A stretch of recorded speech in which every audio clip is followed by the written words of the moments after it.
কিছুদিন আগেই আমি আমার চ্যানেলে তেল কইয়ের রেসিপিটি শেয়ার করেছিলাম, আর আজ আমি আলু দিয়ে কই মাছের রসার রেসিপিটি শেয়ার করছি। গরম ভাতে যার স্বাদ অসাধারণ। তৈরি করাটা এমন কিছুই না, খুবই সহজ। নমস্কার বন্ধুরা, গীতাস রান্নাবান্নাতে আপনাদের সবাইকে স্বাগত। রেসিপিটা তৈরির জন্য এখানে আমি 4 পিস দেশি কই মাছ নিয়েছি। মাছগুলোকে কেটে ধুয়ে পরিষ্কার করে নুন, হলুদ গুঁড়ো আর মোটামুটি 2 চা চামচের মতো কাঁচা সর্ষের তেল দিয়ে মাছগুলোকে খুব ভালোভাবে ম্যারিনেট করে নিচ্ছি। তেলটা দিলে মাছের গায়ে ম্যারিনেশনটা খুব ভালোভাবে আটকে যায়। দেখুন, এভাবেই 10 মিনিটের জন্য রেস্টে রেখেছিলাম মাছটাকে। এখন রান্নাটা করবার জন্য গ্যাসে একটা কড়াই বসিয়ে দিয়ে দিয়েছি পরিমাণ মতো সর্ষের তেল। তেলটাকে ধোয়া ওঠা গরম করে নিয়ে একে একে ম্যারিনেট করে রাখা মাছগুলো দিয়ে দিচ্ছি। গ্যাসের ফ্লেম এই সময়তে মিডিয়ামে রেখেই উল্টে পাল্টে মাছগুলোকে বেশ সুন্দর লালচে করে ভেজে নিচ্ছি। আপনারা যে যেমন মাছ ভাজা খেতে পছন্দ করেন সেই বুঝে কিন্তু ভেজে নিতে পারেন। আমি এরকম মিডিয়াম লালচে করে মাছগুলোকে ভেজে তেল ছড়িয়ে একটা পাত্রের মধ্যে তুলে নিচ্ছি। ওই তেলের মধ্যেই দুটো মাঝারি সাইজের আলুকে এরকম 4 ভাগ করে কেটে দিয়ে দিলাম। আলুগুলোকেও একটু নাড়াচাড়া করে সময় নিয়ে কম আঁচে ঢাকা দিয়ে ভেজে নিতে হবে। এতে করে আলুগুলো কিন্তু বেশ সুন্দর ভাজাও হয়ে যাবে আর বেশ সুন্দর কিন্তু সেদ্ধও হয়ে যাবে। দেখুন, আলুগুলো বেশ সুন্দর ভাজা হয়ে গেছে। এবারে তেল ঝরিয়ে আলুগুলোকে তুলে নিলাম। ওই তেলের মধ্যে ফোড়নে দিচ্ছি শুকনো লঙ্কা, তেজপাতা আর অল্প একটু গোটা জিরে। ফোড়নটাকে জাস্ট কয়েক সেকেন্ড সময় নিয়ে একটু ভেজে নেওয়ার পর এর মধ্যে দিয়ে দেব একটা মাঝারি সাইজের পেঁয়াজ বাটা। তবে পেঁয়াজটাকে কিন্তু মিহি করে বাটা নিয়ে একটু হাফ বাটা করে বেটে নেওয়া রয়েছে। তো পেঁয়াজ বাটাটাকে এরকম সুন্দর করে ভেজে নিতে হবে। পেঁয়াজ বাটাটা ভাজা ভাজা হয়ে গেলে এর মধ্যে দিয়ে দিচ্ছি আদা, রসুন আর কাঁচা লঙ্কা বাটা।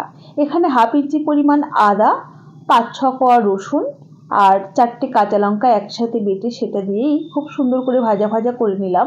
এবারে এর মধ্যে দিয়ে দিচ্ছি একটা মাঝারি সাইজের গ্রেট করে নেওয়া টমেটো। সুন্দর রঙের জন্য হাফ চা চামচ পরিমাণ কাশ্মীরি লঙ্কার গুঁড়ো, হাফ চা চামচ করে জিরে গুঁড়ো আর ধনে গুঁড়ো, সাথে দিয়ে দিচ্ছি পরিমাণ মতো হলুদ গুঁড়ো আর স্বাদ মতো লবণ দিয়ে দিচ্ছি।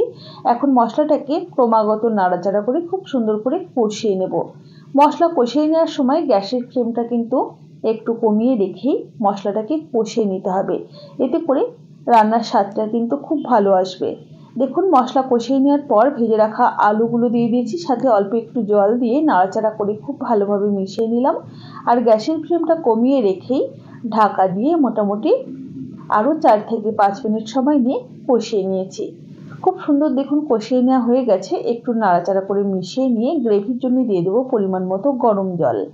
আপনারা যতটা গ্রেভি বা ঝোল রাখতে চাইছেন সেই বুঝেই কিন্তু জলের ব্যবহার করবেন। আর অবশ্য করে গরম জলেরই ব্যবহার করবেন, এতে রান্নার স্বাদটা কিন্তু খুব ভালো আসবে। খুব ভালোভাবে নাড়াচাড়া করে নিলাম একবার। আর গ্যাসের ফ্লেমটা মিডিয়ামে রেখেই ঝোলটাকে মোটামুটি 2 থেকে 3 মিনিট সময় নিয়ে ফুটিয়ে নিয়েছি। এখন এর মধ্যে দিয়ে দেবো আগে থেকে ভেজে রাখা মাছগুলো। আপনি যদি আমার চ্যানেলের নতুন বন্ধু হয়ে থাকেন তাহলে অবশ্যই পাশে থাকা বেল আইকন সমেত আমার চ্যানেলটিকে সাবস্ক্রাইব করে নেওয়ার অনুরোধ রইল। মাছগুলো দেওয়ার পর একবার একটু নাড়াচাড়া করে মিশিয়ে নেব। আর গ্যাসের ফ্লেমটা কমিয়ে রেখে ঢাকা দিয়ে মোটামুটি আরও 5 থেকে 6 মিনিট সময় নিয়ে রান্না করে নেব। মোটামুটি 5-6 মিনিট পরেই আমি ঢাকাটাকে ওপেন করে নিলাম। দেখুন, দেখতে কিন্তু ভারী সুন্দর হয়েছে আর ঝোলটা কিন্তু পরিমাণে অনেকটাই কমে গেছে। এবারে এর মধ্যে খুব সামান্য পরিমাণ একটু শাহি গরম মশলা গুঁড়ো দিয়ে হালকা হাতে একটু নাড়াচাড়া করে মিশিয়ে নেব। তারপর গ্যাসের ফ্লেম বন্ধ করে কিছুক্ষণ স্ট্যান্ডিং টাইমে রেখে দিলেই তৈরি হয়ে গেল আমাদের দারুণ সুস্বাদু আলু দিয়ে কই মাছের রসা। রেসিপি কেমন লাগলো অবশ্যই জানাবেন। ভালো লাগলে একটা লাইক করবেন আর বন্ধুদের সাথে প্রচুর প্রচুর শেয়ার করবেন।